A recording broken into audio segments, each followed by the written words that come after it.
خلک او پارلمان په دغه خپرونه کې موږ تاسو ته د افغانستان ملي شورا مشرانو جرګې د عمومي غونډو او کمیسیونونو له اړخه د خپرونې لپاره یوه اړینه موضوع ټاکو او پر ټاکلې موضوع د مشرانو جرګې له غړو سره پرې بحث کوو. له باګرام هوایي اډې څخه د بهرنیو ځواکونو وتل دا هم ښیي چې له افغانستانه د بهرنیو ځواکونو د وتلو پروسه بشپړېدو ته نږدې شوې ده. د نن ورځې موضوع مو د مشرانو جرګې د یکشنبې ورځې عمومي غونډې له اجنډا څخه ټاکلې ده. د هیواد روان وضعیت او حل لارې،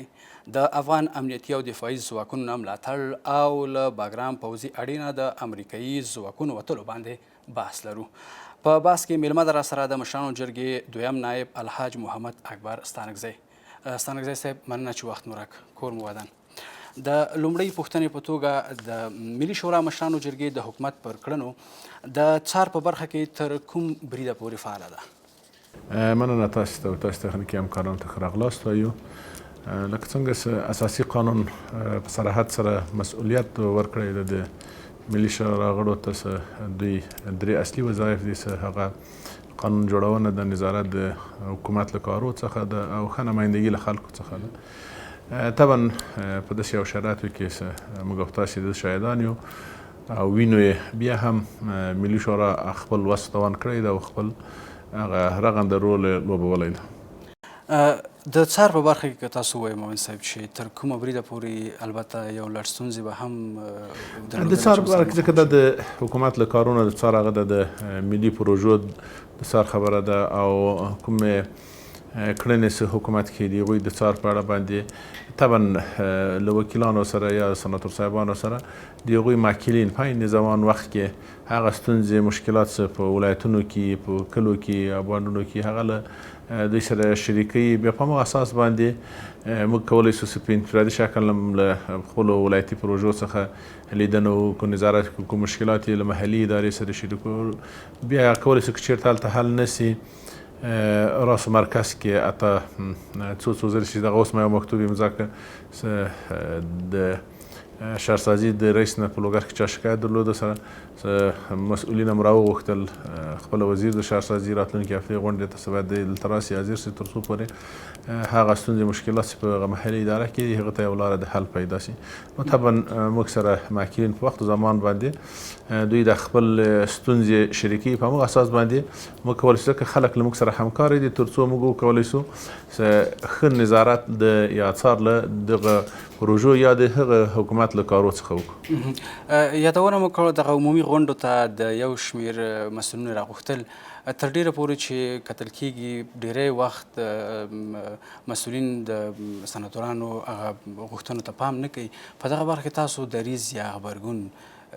څه ویل تاسو لرئ چې نه راځي مثلا امنیتي مسؤلین لکه د امنیتي د هیواد د امنیت د وضعیت په خاطر باندې چې تاسو راغواړئ تر ډیره پورې دوی ناظرېږي، علت څه شی ده؟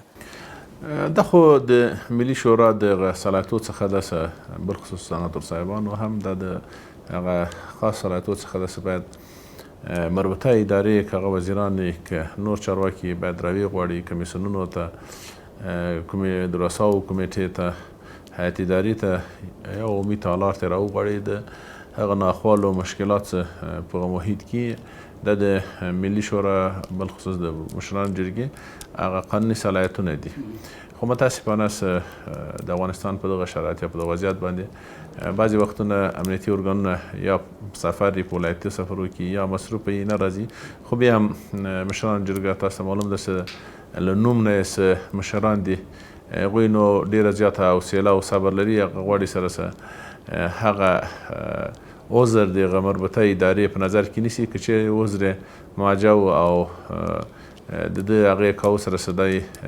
رانغی مجلس ته، هغه بیا موږ هغه وخت هغه ته اجنډا ته تغییر ورکړو، بل مجلس ته راغواړو او مسؤلین چې دي امنیتي مسؤلین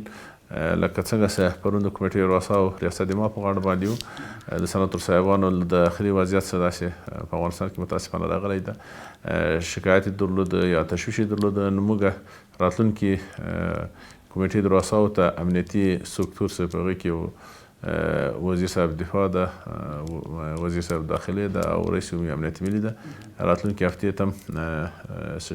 19 تاریخ د میاشتې کېږي دعوت کړي دي. نو کوم وخت کې هغوی هم مخکینۍ اداره څه کومه امنیتي مسؤلین وو رښتیا هم هغوی ډېر د مشرانو جرګې یا د ملي شورا هغه ته غږ ته دومره لبیک نه ویلې، خو د دغه نویو مسؤلینو په راتګ باندې به انشاءالله دا مشکل حل سي.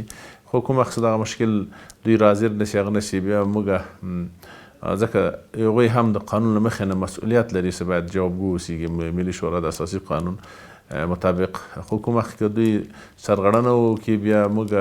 دغه ستونزه له هیئت اداري له رئیس صاحب جمهور سره شریکو. پروس کال هم داسې څه مشکلاتو سره رئیس صاحب خپل دفتر نه ورته مکتوب ولیږي ستاسې د قانون له مخې نه ملي شورا ته مسؤلیت لري چې باید جواب ووایي یا استعزام کړي یا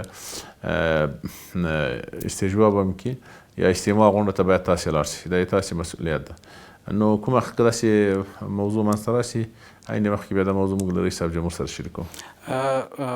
معاون صاحب د هیواد په کچه په ملي مسایلو کې د مشرانو جرګې رول تر کومه بریده پورې اغېزناک دی؟ تر کومه بریده پورې دوی ته وخت ورکړل شوی چې په ملي مسایلو کې دوی باید دوی سره سلا مشورې وشي، دوی نظر واخیستل شي؟ لکه څنګه چې مخکې مې یادوري وکړه د مشرانو جرګې له نوم نه معلوم ده چې د مملکت په سطحه باندې هغه کادرونه مشران دلته په تالار کې دي چې هغوی په زیاتره مراحلو کې که د قانون ګذاري که نور ملي مسایل د مشرانو جرګې تصمیم او هغه پرېکړه به د ملي ګټو په اساس باندې او تاسې داسې کوم وخت ولسي جرګې په بعضې قانونو باندې داسې شدت یا فرمانونو باندې هغه وکړي بیا بېرته راځي دلته هغوی هغه فرمان رد کړي موږ بیا بېرته دلته تاییدوو ځکه موږ ته ملي ګټې ډېرې مهمې دي. او بل دا ده چې په مشرانو جرګې کې طبعا هر څوک راغلی دی او کافي تجربه لري او داسې نوي ځوانان نشته په ولسي جرګې کې چې یو مشکل دا اوس د دورې کې ځوانان راغلي دي په احساساتو فیصلې کې بیا هغه مسایل راځي دلته. او د ملي شورا دغه جوړښت هم د مشرانو جرګې جوړښت هم دا ده چې کوم قوانین کوم مسایل چې ولسي جرګې نه راشي دلته بیا باید یو تجدید نظر اوسي یو فکر پرې اوسي ځکه دلته اهل خبره هغه کسان دي چې هغوی ډېر په سړه سینه باندې دغه ملي مسایلو ته خاصه پاملرنه کوي تر څو پورې څه شي کې چې د ملت ګټې د ولس ګټې هغه ملي شورا بالخصوص مشرانو جرګې ته مهمه ده. د هیواد وضعیت د روان وضعیت کوم لور ته روان ده؟ تاسو ته بهتر معلومه ده چې مشکلات شته، ستونزې شته او طبعا په داسې یو هیواد کې چې له شاوخوا د خارجي لاسونه هم په دې کې دي مشکلات هم دي، بل د امریکانو یا د ناټو قطعات هم له دې نه وتل. تاسو ولیدل چې پرون د بګرام هوایي اډم اخرني عسکر د امریکا خوشبختانه له افغانستان څخه لاړل. نو بعضې مشکلات وضعیت به داسې هغه کېږي ځکه چې تر څو هغه خلا ډکېږي هغه مشکلات هغه کېږي. خو انشاءالله موږ مطمئن یو چې اول خو خدای مهربانه ده چې د صلح خبرې یو چېرته ورسېږي او دا جنګ لاره د حل نه ده او دغه د صلح لاره د مشکل حل سي. خو بیا هم د تشویش وړ خبره نه ده د موږ امنیتي او دفاعي ځواکونه انشاءالله د وړتیا لري چې له خپلې خاورې نه دفاع وکړي. په دغسې اساسو شرایطو کې چې د هیواد په یو شمېر ولایتونو ولسوالیو کې جګړې هم روانې دي او بل طرف ته د سولې خبرې هم روانې دي، په دغسې اساسو شرایطو کې د مشرانو جرګې سټیج په کوم حالت کې ده؟ یعنې هغه منوالې په کوم حالت کې ده؟ د مشرانو جرګې دریځ معلوم ده، هغه د دریځ د مشرانو جرګې دا ده چې کوشش ډېر په ده باندې کوي سره چې باید دغه مسایل د صلح له لارې نه حل سي او دغه وخت کې باید طالبان هم امتیازګیري ونه کړي د لپاره چې جنګونه شدید کړي د لپاره چې امتیاز زیات واخلي. طبعا په دعوه کې هر ځای کوشش کوي چې خړې اوبه مقابل طرف ته زیاتې وشیندي. نو په همدا اساس باندې د مشرانو جرګې دریځ معلوم ده چې هغوی د صلح طرفداره دي او ټولو بحث په ده باندې ده چې دا وطن په جنګ نه خوړل کېږي، باید په صلح باندې که یو وړوکی ډله هم وي چې مخالفه یې طبعا په وطن کې بحران جوړولی شي هغه جوړولی شي. نو تاریخ دا ثابته کړې ده افغانستان څخه افغانستان په زور باندې هیچ هم نه ده اداره کړې او نشي نیولی تر څو پورې په په یووالي او په همنګي باندې سره د حکومت یا د نظام سره ونه ساتي. د اوس دپاره یعنې د کابو کولو دغه وضعیت د کابو کولو دپاره څه ته اړتیا وینئ؟ څه باید وشي؟ عموما که موږ په دې باندې فکر وکړو چې دغه حالت نه ځان خلاص کړو او دغه میندې خویندې چې موږ ګورو هره ورځ کونډې کېږي او یا زلمي بچیان یې شهیدانېږي، جنازې ورته راځي، د دوی لپاره یوازینۍ لاره دا ده سره خپل افغانان په خپل ګریوان کې سر ټیټ کړي او وګوري چې څوک وژل کېږي، څوک شهیدانېږي، که ده خواته ده که خوا لوري ته څوک دي، خو ټول افغانان دي. باید افغانان په ده باندې پوه سي او له دغه وخت نه باید دوی ګټه واخلي چې د بهرنیو لاسونه له ځانه لرې کړي او خپل وطن باندې هغه وکړي او د خلکو اجماع ته ضرورت ده چې باید د موږ سیاسون ده که هغه دې له د شخصي ګټو نه تېر سي، یو اجماع سره جوړه کړي تر څو پورې په دغه روان بحران سره دغه ته یوه لار د حل پیدا کړي. نو یوازینۍ لاره دا ده چې باید د موږ سیاسون او ټول خلک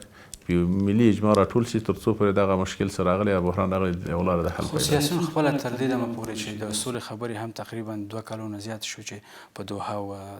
د مسکو پاکستان یا ځینې نورو هیوادونو کې روانې دي، خو په کور دننه تر اوسه پورې سیاستوال سره جوړ نه دي راغلي. د دوی دغه د ملي اجماع تاسو په وینا باندې ولې دوی نه برابره یا دوی کوم شخصي ګټې په خطر کې دي؟ څنګه؟ طبعا یو تعداد کسان چې هغوی ګټې په خطر کې دي، بعضې کسان چې هغوی په جنګ کې خوشحاله دي، خو د موږ غوښتنه له ټولو سیاسونه دا ده چې د تاسې او د دغه ملت ګټه په یووالي او په اجماع کې ده. که یو ملي اجماع جوړه سي او له دغه خپلو شخصي ګټو نه تېر سو، انشاءالله کولی شو د وطن ته یو نوی فصل راولو. معاون صاحب، نن تاسو هم په عمومي غونډه کې یو نوی ابتکار کړی و، البته چې تر ډیره پورې ولس هم د دې څخه راضي و او خوښي څرګندوله. هغه د افغان امنیتي ځواکونو څخه د ملاتړ په برخه کې وله چې د دوی هغه نظامي لباس تاسو پر تنو او ولس ډیر زیات خوښ و. د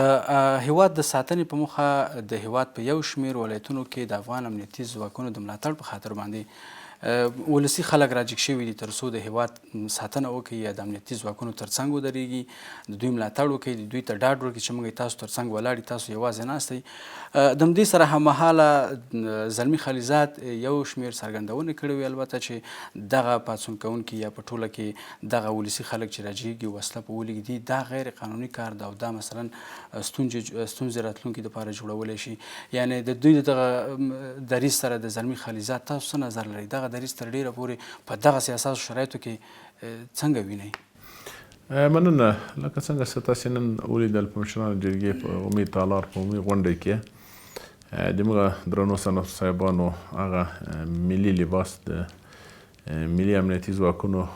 اغوستی و د دوی د حمایت د تشویق په خاطر باندې او د مشرانو جرګه دایم له خپل امنیتي ارګانونو څخه ملاتړ کوي او په څنګ کې ولاړ دي. نو په همدا اساس باندې نن دوی په تالار کې د دوی د حمایت په خاطر باندې د دوی د تقدیر په خاطر باندې نن نظامي لباس واغوستو او نړیوالو ته یې وښوده چې مشرانو جرګه د خپل امنیتي ارګانو سره دفاعي ارګانو سره ولاړه ده او انشاءالله ولاړه به وي. بله موضوع دا ده چې د خلیلزاد که تاسې وګورئ کوم وخت خلیلزاد د صلح په خبرو کې راغی دغه ډګر ته ډېرې څرګندونې وکړې، هغې وکړلې. یو شی چې په د تېرو اخرو کې هغه دوستان چې د خیزش مردمي یا د هغه په لحاظ د خپل امنیتي هغه په تقویې په خاطر باندې راوتلي په یو احساس باندې د دوی احساس موږ درک کوو او موږ هم په دې باندې ټینګار کوو چې دغه کسان چې هغه کېږي دوی باید فرګنده نه اوسېږي، لکه څنګه چې زموږ وزارت دفاع ویاند ویلې چې دا موږ په داخل د هغې کې یو پلان ورته لرو او دا تنظیموو. موږ هم د طرفدار یو چې ځکه موږ تېرې ترخې تجربې لیدلې دي چې داسې کسان چې مسله کېږي په آینده کې بیا دردسر جوړېږي، خو دغه کوم حالت چې اوس په وطن کې راغلی او خلک خودجوشه راوتلي د خپل امنیتي دفاعي ارګانونو د دفاع په خاطر باندې او د هغوی سره په څنګ کې درېږي، موږ هم د دوی تقدیروو او ترېنه مننه کوو. خو په څنګ کې په حکومت باندې په رئیس جمهور باندې غږ دا ده سره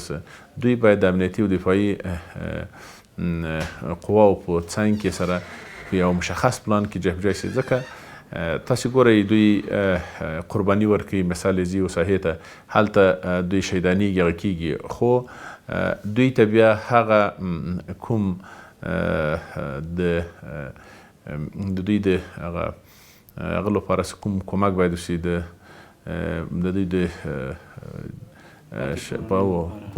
کورنیو لپاره، هغه سیستم کې نه وي، هغه کې نه وي. طبعا د خلک موږ ولیدل په دغو ورځو کې څه بازجویو کې دوی تلفات ورکړل، هغه یې ورکړل، خو هغه نه تثبیتېږي څه څوک و، څه رقم و. موږ وایو څه دا په یو چوکاټ کې تنظیم شي تر څو پورې که څه هم وزارت دفاع معین صاحب وښي اعلان وکړ چې موږ دوی دپاره کله چې څوک راځي ولسي پاڅون کوونکي د افغان امنیتي ځواکونو تر څنګ درېږي، موږ یو پروسیجر لرو. نیوکې هم دا ولې چې دا په آینده کې مشکل جوړوي. بیا دوی داسې ویلې چې دا خبره مکمل رد کړه، ویلې چې موږ یو پروسیجر لرو، که څوک دلته راځي وسله اخلي د افغان امنیتي ځواکونو تر څنګ درېږي، نو موږ دوی دپاره یو شرایط لرو. دغه شرایطو په طی مراحل سره نو دوی باید موږ سره دلته یعنې موږ هم د ده طرفدار یو سره د دولت په چوکاټ کې په یو پلان مطابق سره دوی هغه احساس نه موږ مننه کوو، خو په ده خاطر باندې څه داسې مشکلات راځي چې په آینده کې اقلا د دوی قربانیان د چا له یاده لاړ نه شي او معلوم شي چې چا قرباني ورکړې ده او څوک متضرره سوي دي. نو خلیلزاد خو تاسو بهتره معلومه ده چې دایم دوی په همدې مسایلو باندې جنجال کړی ده او کشمکش یې کړی ده. تاسې رئیس صاحب جمهور څو ځلې دوی سره په ټکر کې سوی، په دې خاطر باندې دوی به دا بعضې څرګندونو هغه خلک خو موږ وایو چې دوی افغان د افغانستان تابعیت لري، خو په څنګ کې د موږ په نظر باندې هغوی ته د امریکا ګټې ډېرې معتبرې دي. نو موږ له رئیس صاحب نه غواړو چې باید داسې اشخاصو چې هغوی په وطن کې مشکل جوړوي، هغه جوړوي، باید د اشخاصو مخه باید ونیول شي. بیرته همدغې پوښتنې ته راځو معین صاحب. د افغان سولې په خبرو کې د امریکا په ګټه باندې د زلمي خلیلزاد دغه تقریبا څه باندې 2 کلن ماموریت چې د افغان سولې په جریان کې ده ترسره کړی ده او تر اوسه پورې هېڅ د افغانانو دپاره کوم مثبته پایله نه ده ورکړې چې دوی د جمهوریت ته ژمن پاتې شي یا د طالبان د سولې خبرو ته میز ته حاضر کړي. د دوی دغه ماموریت څنګه ارزوئ؟ تر ډیره پورې چې ولسي یا په ټوله کې افغانان دغه ماموریت ناکام ګڼي، داسې کومه لاسته راوړنه نه لري. ما مخکې د یادوري وکړله چې دوی دغه حرکتونه د افغانانو په شان باندې نه دي او د دوی د کوم تصمیمات چې نیولي هغه د وطن په ګټه باندې نه دي او موږ تاسې ولیدل چې دوی کوم تصمیم نیولی ده یا کوم هغه یې کړی ده. یعنې د دوی ماموریت موږ خپله ډېر منفي ارزو، ځکه وروسته له دوی دوی خبرو ته کېناستل، دغه موضوع دومره اوږده سوله چې تر ننه پورې موږ څومره قرباني ورکړله، نو دا له ده نه ثابتېږي چې دا سړی د وطن ته کوم مینه او علاقه نه لري او نه یې څوک په د جنګ کې له منځه تللی دي. نو په دا اساس باندې ده ته بې تفاوته ده. نو په همدا اساس موږ د ده دغه کوم ماموریت څو منفي ارزیابي کړو. کله چې معین صاحب د هیواد د ساتنې په موخه باندې ولسي پاڅون کوونکي راپورته کیږي، د افغان ځواکونو ته ملاتړ خبر یا غږ پورته کوي، لومړی خو دا چې دوی حق لري که نه؟ که بیا حق لري، بیا ولې یو شمېر سیاستوال په کور دننه او بهر یا ځینې هیوادونه نیوکې کوي د افغانانو څخه چې دوی ولې د افغان ځواکونو تر څنګ درېږي؟ علت څه ده دلته؟ دلته مختلف موضوعات دي. یو ته دوی نه غواړي چې په افغانستان کې خلک د خپل امنیتي ارګانو څنګ سره ودرېږي او له دغه نقطې نه یا له دغه ټکي نه دوی ګټه اخلي. نو په همدا اساس باندې دوی انتقادونه هغه کوي، در حالی کې چې یو څوک غواړي د وطن په خاطر باندې دفاع د وطن څخه راوځي، د خپل امنیتي ارګانو په څنګ کې درېږي. مخکې موږ ویل چې موږ دوی تقدیروو او دا باید تشویق شي سره،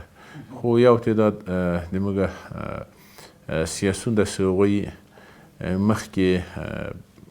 یا کوم امتیاز چې نه درته رسېدلی، نو هغوی یو شی بانه کوي چې مقصد په چي باندې یو انتقاد وکړي او هغه وکړي، یا په دغه نظام کې په یو وخت کې کار کړی ده، اوس له صحنې نه لرې سوی ده، لکه ماشوم چې چشک یې په خولې کې کوم وخت چشک ترې نه لرې کړي بیا په ژړا سي او کوم وخت بیا چشک ورکړي بیا دی غلی. نو متاسفانه زموږ سیاسون یو تعداد داسې څه دي چې لکه د ماشوم عادت یې اخیستلی ده، نو هغه کوم وخت چشک نه ذاتي هر رقم زاړي ستورېږه ما ته بیا یو څه په خولې کې راکړي. نو په هماغه اساس باندې د موږ بعضې سیاسون متاسفانه څه ملي ګټې په نظر کې نه نیسي، هغه د خپلو شخصي ګټو په خاطر باندې باید څرګندونه کړي. راځو د باګرام اډې ته. تاسو به خبر یاستئ مومن صاحب چې باګرام اډه افغان امنیتي ځواکونه یا د ملي دفاع وزارت تسلیم شوې ده. په دغسې اساسو شیبو کې د باګرام اډې تسلیمېدل چې د هیواد په یو شمېر ولایتونو کې جګړه هم روانه ده، د افغان ځواکونو لپاره څومره مهم ارزوي، څومره اړینه ده؟ ما مخکې یادوري وکړله چې خوشبختانه چې پرون آخري امریکایان یا د ناټو قوات له باګرام څخه آخري عسکر یې ووتل. نو دا د موږ خاوره ده، باګرام هم د افغانستان دغه مرکز به بالخصوص د کابل خاوره ده. دا د موږ د امنیتي او دفاعي ځواکونو وظیفه ده او د موږ ټول افغانانو ده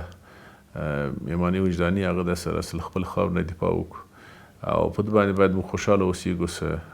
پس له 20 کالو څخه امریکایان ووتل او دا اډه چې یوه ډېره مهمه اډه ده. تاسو ته بهتره معلومه ده چې په تاریخ کې چې کوم وخت جوړه شوې تر دننه پورې ټول نظامي تحریکات له همدې نه کېږي. تاسو د 20 کاله امریکایانو په افغانستان کې هغه مهمترین اډه د دوی هغه مرکزي ترین اډه د دوی همدا د باګرام اډه وه، سره چې 2 رنوي خطونه لري او ډېره غټه پراخه ساحه لري چې دوی تقریبا تر 100,000 امریکایي یا د ناټو هغه امنیتي مسؤلین دلته اوسېدل، پکې پاتې کېدل. نو داسې یو مهم ځای چې د دوی ساتنه او د دوی هغه مسؤلیت د موږ د امنیتي او دفاعي ارګانونو ده او موږ ترېنه غوښتنه وکړو چې باید له دغه تاسیساتو نه دوی کلکه ساتنه وکړي، ځکه دا ملي تاسیسات دي او د دغه ملت پورې اړه لري. په ډېریو اډو کې تاسو به خبر یاستئ مومن صاحب چې په لومړیو کې دغه د باګرام اډې نه هم تر ډېره پورې چې امریکایي ځواکونه یا بهرني ځواکونه کله یو کم پرېږدي افغان ځواکونو ته سپاري، بیا دلته اندېښنې یا په ټوله کې هغه نیوکې دا دي چې حتی دوی هغه خپل وطاقونه یا ځینې وسایل له منځه وړي. د افغان حکومت سره د امریکا د امنیتي تړون له مخې دغه کار خلاف نه ګڼئ تاسو؟ ځکه په باګرام کې هم ورته کار شوی د ډېری وطاقونه خراب شوي دي، ویجاړ شوي دغه مهمه وسایل چې باید افغان ځواکونو ته سپارل شوي وای پرته دغه تکنالوژۍ نه چې هغه لاینونه هم قطع شوي وو چې نن د هوانوردۍ ادارې اعلان وکړو چې موږ دغه لاینونه بیرته وستوو. یعنې هغه نه پرته چې دغه دوی دپاره مهم و هغه باید وي چې دغه نور د امنیتي تړونونه را په دې خواته د ډېری مسایل باید افغان ځواکونو ته په یو تشریفاتي مراسمو سره باید سپارل شوی چې متاسفانه دا کار نه ده شوی. په یو شي باندې په اول کې چې دوی کوم وخت افغانستان ته راغلل او دوی دغه اډې ونیولې، دوی داسې کار نه ده کړی چې هغه د افغانستان د آینده لپاره ترېنه افغانان ګټه واخلي. دوی په همده فکر کې اوسه څو وخت به له افغانستانه دوی ووځي او تاسې له دې سره چې دوی هیڅ کوم داسې اساسي کار په افغانستان کې نه ده کړی. د اوس په دغه اډو کې چې زیاتره یا کانتینر دي یا د لرګي اتاقونه سره جوړ کړي، صرف خپله د موږ امیانه اصطلاح باندې په لوټه پښه کېښودل او اوبو نظام تېرېسته. نو دوی داسې کار نه ده کړی. اوس هم دوی متاسفانه چې د هغه امنیتي تړون چې دوی سره امضا شوی دی هغه ته په نه کتو باندې دوی داسې کار وکړو سره یعنې هغه ته خاص توجه ونه کړه هغه تړون ته او دوی په زیاتره جوی کې د خپل تاسیسات هغه تاسیسات چې هغه موږ تاسې لیدل اساسي تاسیسات نه وو، خو بیا هم په ضرورت وخت کې د موږ امنیتي ارګانو ترېنه ګټه اخیستلی چې هغه د لرګي نه جوړ سوي وو یا مثال هغه یې هم یا وسوځل یا یې ویجاړ کړل. نو دا باید د موږ امنیتي ارګانو ته سیمټي دیوالونه چې په کار وو دغه یې حتی چاپه کړي داسې دوی هغه وکړل سره. خو موږ له اوله درته دا خبره مې یادوري وکړله چې دوی په اول په ښه نیت افغانستان ته نه وو راغلي او هماغسې وسره دوی ووتل او اوس هم دوی چې ووتل هم دوی خپل هغه شوم کوم اهداف سو د یو په اساس باندې دوی دغه کوم تاسیسات د نیم کاله و دا یې سره په زیاترو بیزونو کې دوی خراب کړل، ویجاړ کړل. معاون صاحب، امریکا په دغسې اساسو شرایطو کې چې د دوحه کې د طالبانو سره تړون د مخې چې دوی به د سپتمبر په 11 باندې وځي، په دغسې اساسو شیبو کې د افغانستان یوازې پرېښودل دوی خپله پښه د افغانستان څخه وویسته لکه څنګه؟ دا خو واضح خبره ده چې دوی نور نه توانېدل سره څه دلته 20 کلنه جګړه ځکه اوږده ترینه جګړه د دوی په افغانستان کې وه سره دوی خالي بانه وغوښتله او مازې بانه غوښتله او دا وطن دوی پرېښود او بیا هم زه په باندې ټینګار کوم چې دا وطن د موږ او تاسې ده تر څو افغانان یو بل ته لاس ورنه کړي که طالبان دي او که مثال یې موږ حکومت ده چې تر څو پر یو بل ته لاس ورنه کړي دا وطن موږ او تاسې خپل افغانان خپله ځان ته جوړ نه کړو نه امریکایانو راته جوړ کړو او نه به په آینده کې موږ ته څوک جوړ کړي خو د موږ غوښتنه له دواړو خواو همدا ده سره راځئ په د خپل ملت په د خپلو خلکو زړه وخوږو تر څو پورې وکولی شو دغه وطن په خپل لاسو سره جوړ کړو که چېرته موږ ته امریکایانو دا وطن جوړو په 20 کلونو کې به یې جوړ کړی و تاسې یې ولیدل څه هغه تاسیسات دوی دلته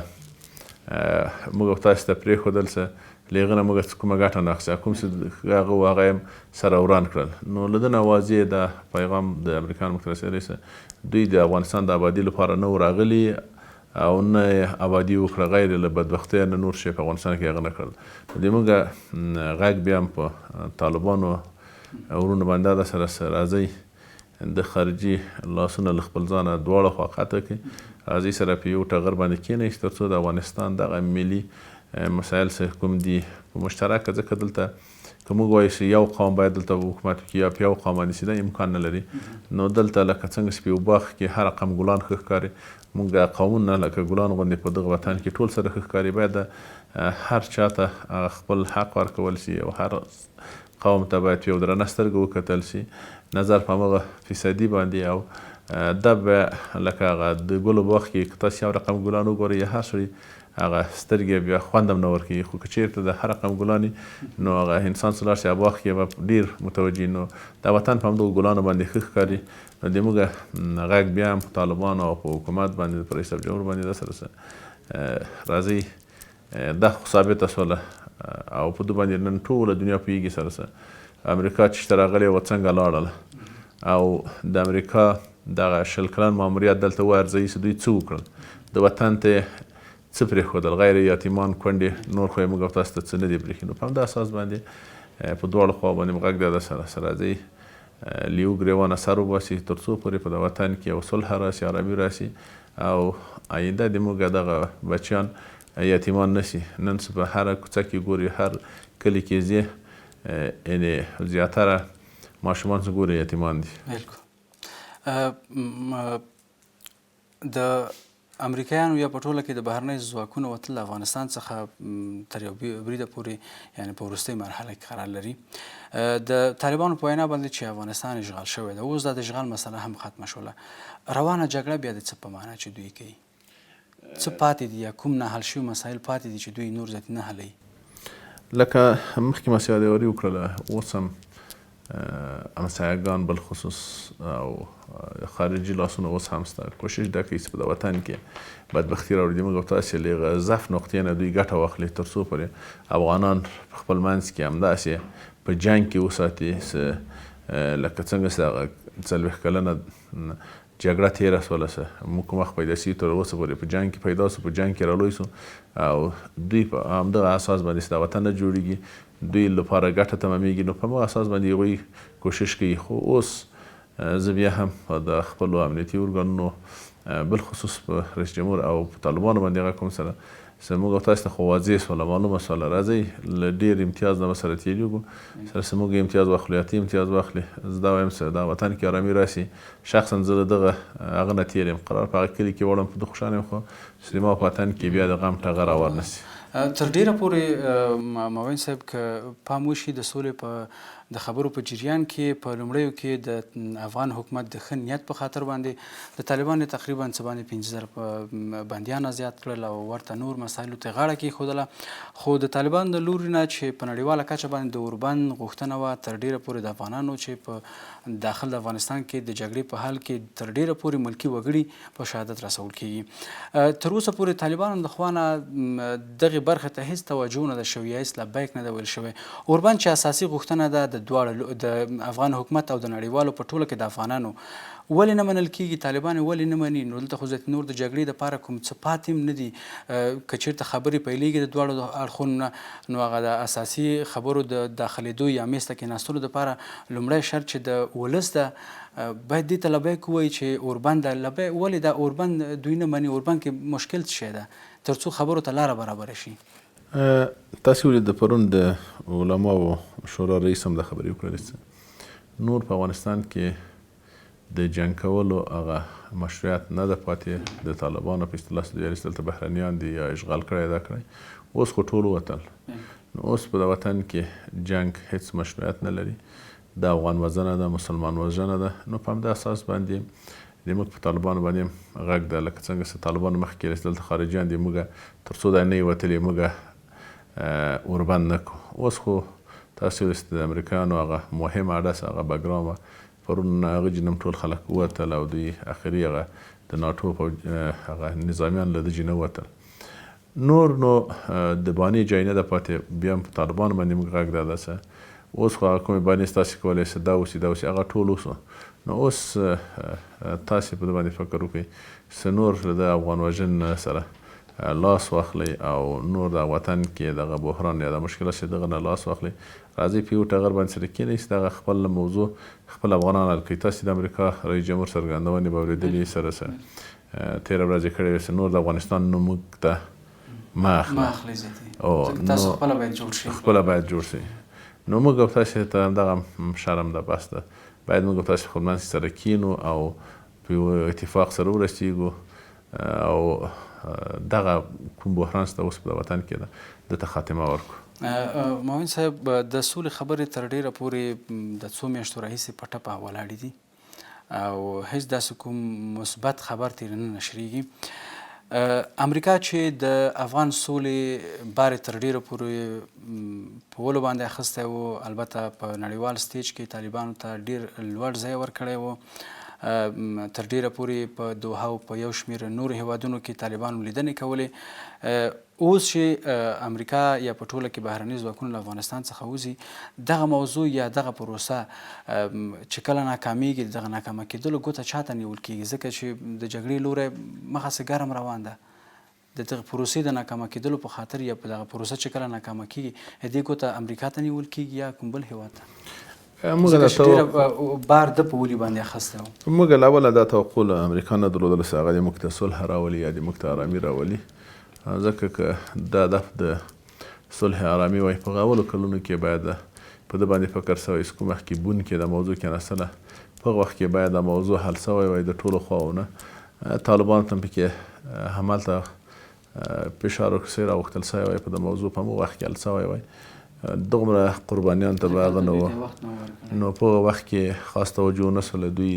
داسې ډېر ساده فکر وکړو چې دا ماته په وخت کې هم قصدي ښکاري چې دوی نه غوښتل چې په وطن کې ارامي او صلح راسي او غوښتل یې چې همدغسې جنګ دوام وکړي. لکه مخکې تاسې ولیدل چې افغانستان چې کوم وخت د روسانو یرغل کړي، په وخت کې همداسې زموږ رهبران یې په شپږو اووه ډلو تقسیم کړل چې کوم وخت هغوی ووتل د وطن کې، بیا موږ تاسې ولیدل چې جګړه او جنګ او یا ورور وژنه وه. نو په هېڅ صورت باندې خارجیان موږ او تاسې ارامه نه پرېږدي او کوشش کوي بالخصوص د موږ هغه ګاونډي هېوادونه چې هغوی په د وطن په خرابېدا کې د دجې په نامني کې د هغوی ګټې دي، هغوی ارامه نه کیني. هغوی کوشش په ده باندې کوي سر په افغانستان همداسې وساتي تر څو د افغانستان له امکاناتو نه دوی په عادي شکل یا په فری شکل باندې ګټه واخلي. تر ډېره پورې چې تقریبا امریکا د پاکستان سره ډېره اوږدمهاله ملګرتیا لري او د افغانستان په قضیه کې تر ډېره پورې دې هېواد ته ګوته نیول کېږي. په دغسې اساسو شرایطو کې یو ځل بیا په دغه هېواد باندې باور کول د وخت یا د فرصت د لاسه ورکولو په معنا نه ده؟ د مخ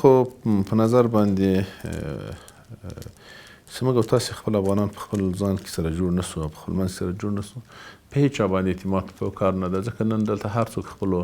ګټو ته لیواله ده او هر څوک خپلې ګټې لټوي. نو په دا اساس باندې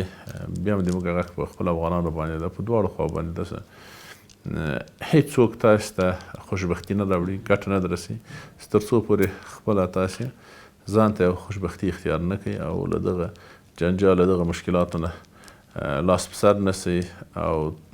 په یو ټغر باندې کېننئ. نو موږ او تاسو ته تجربه سوله د 20 کلنه دوره چې د امریکایانو کوم وخت افغانستان ته راغله تر دا اوسه پورې څه پیغامونه یې درلود، څه اصول موږ او تاسو په خپلو سترګو ولیدل. نو په دې اساس باندې د همسایه هېوادونو هغه دلسوزیان یې هم سره ولیدلې چې څه وکړو. خو د موږ غوښتنه دا ده سره له دواړو خواو نه څه راځئ که اوس حتی ماشوم هم په ده باندې پوهېږي چې د موږ دوست او دښمن څوک دی، راځئ په ده باندې کار وکړو سره دغه وطن څه رقم له دغه بحران نه نجات ورکړو، څه رقم وکولی سو دغه وطن سره جوړ کړو، ځکه وطن د مور حیثیت لري، څه رقم د مور موږ او تاسو سره وساتو او څه رقم د موږ هغه ملي پروژې چې دي یا ملي یا معدنونه او هغه چې دي تاسیسات چې څه رقم یې سره وساتو. تاسې وګورئ د اوبو مهار کول دا وړه خبر نه ده، تاسې ولیدل د ډېرو چغې په یوانده باندې وختلې. نو دا نن سه دومره قصه ګرمه ده په ده خطر باندې ده څه رئیس صاحب جمهور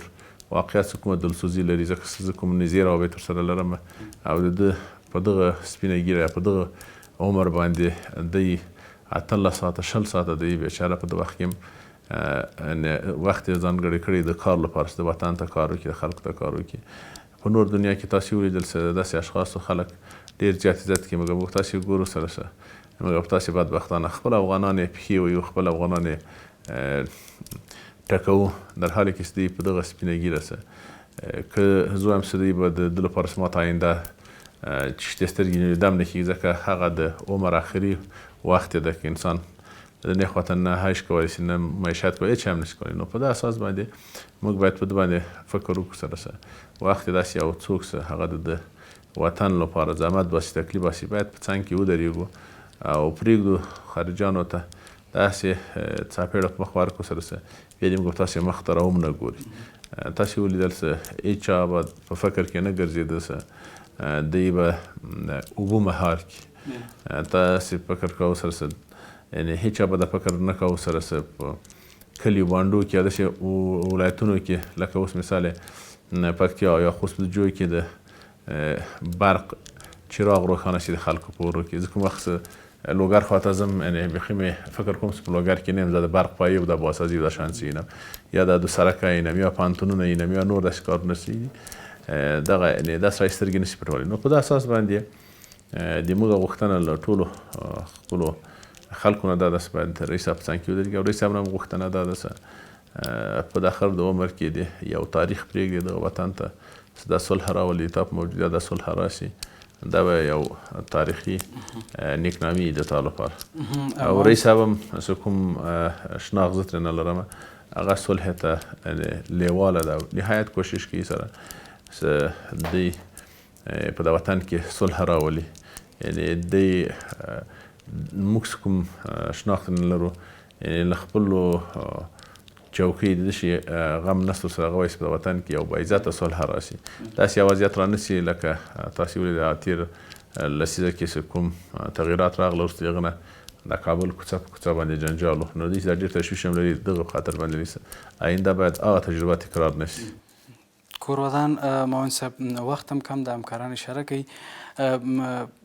یو دوه لنډې پوښتنې دي چې تر کومه بریده پورې په ملي شورا کې د خلکو یا د ولس غږ اورېدل کیږي؟ تاسو ته دوی لاسرسی یا په ټوله کې دوی د ستونزو راوړلو یا د دوی د هغه ستونزو د هواري په خاطر باندې ملي شورا تر کوم بریده پورې یا په کومه کرښه کې قرار لري؟ ګورئ دا واضح معلومه ده دغه وکیل له کوم ځای نه راځي، تاسو ته بهتره معلومه ده چې وکیل د خلکو له منځه راځي، خلک انتصابي نه راځي. نو وخت چې خلک ځان ته یو ذهین ټاکي په کلي او کور کې، نو دا واضح ده چې هغوی په چا باندې اعتماد کوي سره څه هغه د هغوی غږ یو چېرته رسولی شي، ځکه دوی په خپل سر نه دي راغلي او نه دي راغلي. طبعا په ولایتو کې په کلي او کور کې یو چا رایه ورکړې ده، تللی د رایې صندوق ته هغه رایه ورکړې ده، جګه رایه اخیستې، هغه راغلی دلته نمایندګي د خپلو خلکو نه کوي. نو په دې اساس باندې ملي شورا هر وکیل په خپل ولایت کې، خپل ولسوالۍ کې، خپل کلي کې خپل خپلوانو هغه ماکلین لري چې هغه دوی ته رایه ورکړې ده. نو په من کې نو دوی د خپلو خلکو هغه نظریات مشکلات ملي شورا ته راوړي. داسې نه کېږي چې تاسې وګورئ چې ټول خلک راشي ملي شورا ته نه ملي شورا ته د همغه کلي بانډونه څخه هغه د دوی استازي راځي هغه د خپلو خلکو ستونزې مشکلات دلته له چارواکو سره شریکوي او دا د دوی وظیفه ده لکه مخکې مې سیاده ورې کړ د اساسي قانون له مخې نه د یو خاص هغه دا د مسئولیت دا ده د یو وکیل څخه ښه نمایندګي له خپلو خلکو نه وکړي خو بعضې جوړ کې دا هم نسو ویلی بعضې وکیلان دي چې رایه واخلي بیا خپل خلکو سره ارتباط قطع کړي هغه استثنایي د هغه نو خلک بیا آینده کې سترګې لري په باندې پوهېږي سره چا ورته کار کړي طبعا په آینده کې به بیا ورته رایه ورکوي او که چېرته ورته کار یې نه یي کړي غږ یې نه یي اورېدلی نو طبعا په آینده کې به بیا په هغه باندې اعتماد نه کوي سره خو دغه استازي چې چا ټاکلي چې دا اوس په شورا کې دي طبعا دا په خپل سر نه دي راغلي دا همدغه ولسونو ټاکلي همدغه ولسونو په خوښه باندې راغلي که ښه دي که بد دي همدغه ولسونو انتخاب کړي دي کورودان معاون صاحب د وروستۍ پوښتنې په توګه البته چې ډېره اړینه ده د قانون په پلي کېدو کې مشرانو جرګه تر کوم حده پورې ده یعنې قانون تر کومې کچې پورې په ځان باندې عملي کړی ده داسې په لنډو ټکو کې زه څومره فکر کوم مشرانو جرګه او دغه د ما درېیم کال په مشرانو جرګې کې یم یعنې کوم احترام څه قانون ته سوی ده کوم قانون څه په ځان باندې تطبیق کړی ده له ټولو ادارو نه به اولینه اداره مشرانو جرګه او دلته هغه د په خاطر باندې څه کوم د مشرانو جرګې غړي دي مخکې ما یادورې وکړه هغه زیاتره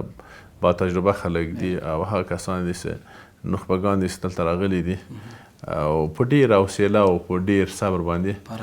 هغه پراخ سینه باندې په یو شي باندې تصمیم نیږي نو په دې خاطر باندې چې دوی عاجلانه تصمیم نه نیسي وارخطایي نه کوي نو په دې اساس باندې د دوی د قانون په برخه کې یعنې ډېر زیات کوشش کوي ځکه دا د قانون جوړولو کور ده دا نه چې د قانون مات شي نو زیاتره کوشش د موږ دا ده سره باید اول هغه څوک قانون جوړي هغه باید قانون په ځان باندې تطبیق کړي نو موږ مشران جرګه حتی په ډېرو وړو بسونو کې چې ګورو یا په اصولو و ضابط داخلي کې داخلي دندو کې چې موږ کوم مسایل دي ډېر زیات احترام ورته لرو او په ټولو مجالسو کې یعنې کوشش هم دا ده سره باید قانون په ځان باندې پلي کړو نو د مشران جرګې هغه شعار دا ده او کوشش باندې ده سره نور ادارو ته وایي تاسو باید قانون تطبیق کړئ او تاسو وایئ د مشرانو جرګې نه به داسې موارد نه وي پیدا شي چې هغوی قانون نقض کړي مننه معاون صاحب چې وخت مو راکړ کور مو ودان ډېره زیاته مننه درنو لیدونکو دا وه د دې اونۍ پارلمان او خلک او پارلمان خپرونه تر بیا مو په سترب سپارم الله مو مل شه ښه وخت ولرئ